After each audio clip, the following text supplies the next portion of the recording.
میں بیٹھے ہوئے عمرکوٹ کے علاقے میں چلے جائیں، وہاں پر جو ہے ایک ڈاکٹر، اپنے آپ کو ڈاکٹر کہنے والا، سرکار علیہ السلام کے بارے میں ایسے نازیبہ الفاظ کہتا ہے اور مسلسل سوشل میڈیا کے ذریعے گستاخی کرتا ہے، جس کے ذریعے سے ہمیں کہا جاتا ہے جی آپ شدت پسند ہیں، جی قانون تو موجود ہے، قانون کو ہاتھ میں نہیں لیا جائے۔ وہاں پر قانون جن کے ہاتھ میں، انہوں نے جب اس کو پتہ چلی اور جب ساری نشاندہی ہو گئی، اس کے بعد جو ہے وہ انکاؤنٹر ہوتا ہے یا پولیس کسٹڈی میں مارا جاتا ہے۔ وہ جو انہوں نے مارا ہے وہ بھی فخر کرتے ہیں کہ ہم نے ان کو مارا ہے۔ اس کے بعد کیا ہوتا ہے، اس کے گھر والے اس کا لاش لینے سے انکار کرتے ہیں کہ یہ تو گستاخ رسول تھا، یعنی کہ اس کے گھر والے بھی تسلیم کرتے ہیں کہ یہ گستاخ رسول تھا، ہمیں اس کی لاش نہیں چاہیے، اس کی لاش کو اٹھا کے لے جاؤ۔ لیکن ہمارے حکمران کیونکہ درد جو ہے وہ امریکہ میں اٹھا ہے، اس کے لیے جو ہے وہ اقوام متحدہ میں بات کی گئی ہے، تو ہمارے حکمران جن کا کھاتے ہیں اسی کے لیے کام کرتے ہوئے ان عاشقان رسول کو جو ہے جنہوں نے اس کو واصل جہنم کیا، ان کو نوکریوں سے برطرف کیا گیا۔ اس کے بعد یہ جو ہے معاملہ رکا نہیں، کیا ہوا جی، لبرلز ان کو جو ہے وہ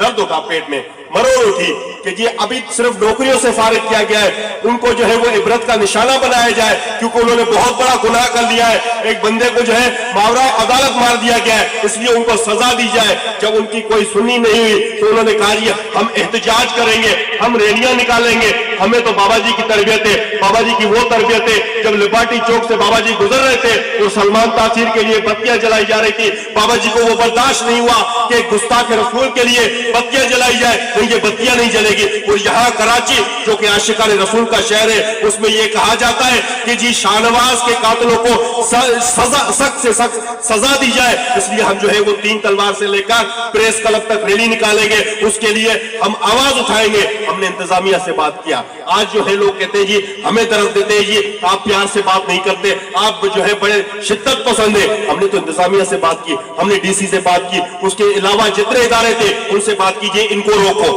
کراچی کا ماحول خراب ہوگا، ان کو روکو، کیونکہ کراچی جو شہر ہے وہ عاشقان رسول کا شہر ہے۔ کسی گستاخ کے لیے نہ یہاں پر کوئی نعرہ لگ سکتا ہے، نہ کوئی حمایت میں نکل سکتا ہے، لیکن انتظامیہ کے کانوں میں جوں تک نہیں دیں گی۔ انہوں نے کہا جی نہیں یہاں پر سب کو حق ہے، تو اس کے بعد تحریک لبیک پاکستان نے اعلان کیا کہ اگر یہ نکلیں گے تو ہم بھی نکلیں گے۔ آخر دم تک ہمیں یقین دہانی کرائی گئی میں ہم کسی کو نہیں نکلنے دیں گے، یا 144 لگا ہوا ہے کوئی بھی نہیں نکلے گا۔ لیکن تمام لوگوں نے دیکھا، میڈیا کے ذریعے دیکھا، سوشل میڈیا کے ذریعے دیکھا کہ وہ پریس کلب پر پہنچے اور اس ملعون کے لیے نعرے لگائے گئے اور کہا گیا کہ اس کا خون انقلاب لائے گا، اور یہ کہا گیا کہ ہم ان کو سخت سے سخت سزا دلائیں گے۔ اس کے بعد جب تحریک لبیک پاکستان نکلتی ہے پریس کلب کی طرف تو اس کے اوپر گولیاں چلائی جاتی ہیں، شدید شیلنگ کی جاتی ہے، 70 سے زیادہ بندے ہمارے گرفتار کیے جاتے ہیں۔ وجہ کیا تھی کہ آپ جو ہے وہ حضور کی ناموس کے لیے نہ نکلے، اور یہاں پر لوگ ہمیں درس دیتے جی آپ جو ہے اس کے علاوہ کوئی اور راستہ اپنا دیتے۔ میں نے کہا مجھے بتاؤ نا اس کے علاوہ کوئی اور راستہ ہے کون سا؟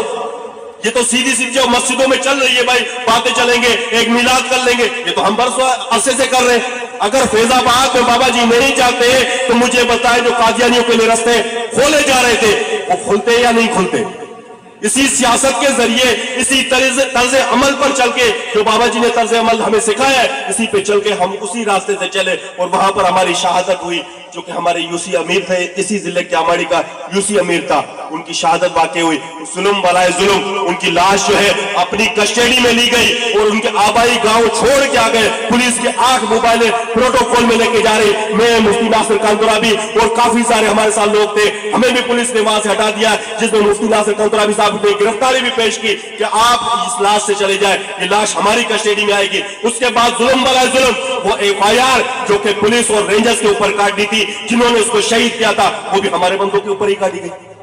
اور خود کو عاشقان رسول کہنے والے محفلوں میں موجود ہوں گے، ہر جگہ موجود ہوں گے اور کہیں گے ہم سے بڑا کوئی عاشق رسول نہیں۔ میں نے کہا عاشق رسولوں کے اوپر گولیاں چلائی جا رہی تھی، آپ کے تو پیٹ میں مروڑ تک نہیں آئی یار، وہاں گولیاں چل رہی ہے، وہاں شیلنگ چل رہی ہے، میں کیسے بےتاب نہیں ہوتا، میں کیسے بے قرار نہیں ہوتا، میں کیسے اپنے کام میں لگا ہوا ہوں، میں بھی چاہوں، کیونکہ میں ہمیشہ کہتا ہوں غلامی رسول میں موت بھی قبول ہے۔ بابا جی فرماتے تھے موت گھر بیٹھے بیٹھے نہیں آئے گی، میدان لگاؤ پتہ چل جائے گا۔ اس کے بعد جب تحریک لبیک پاکستان اس شہید کے سوئم کا اعلان کرتی ہے کہ ہم سوئم کریں گے، اس میں کیا دہشت گردی تھی، اس میں کون سا مسئلہ تھا کہ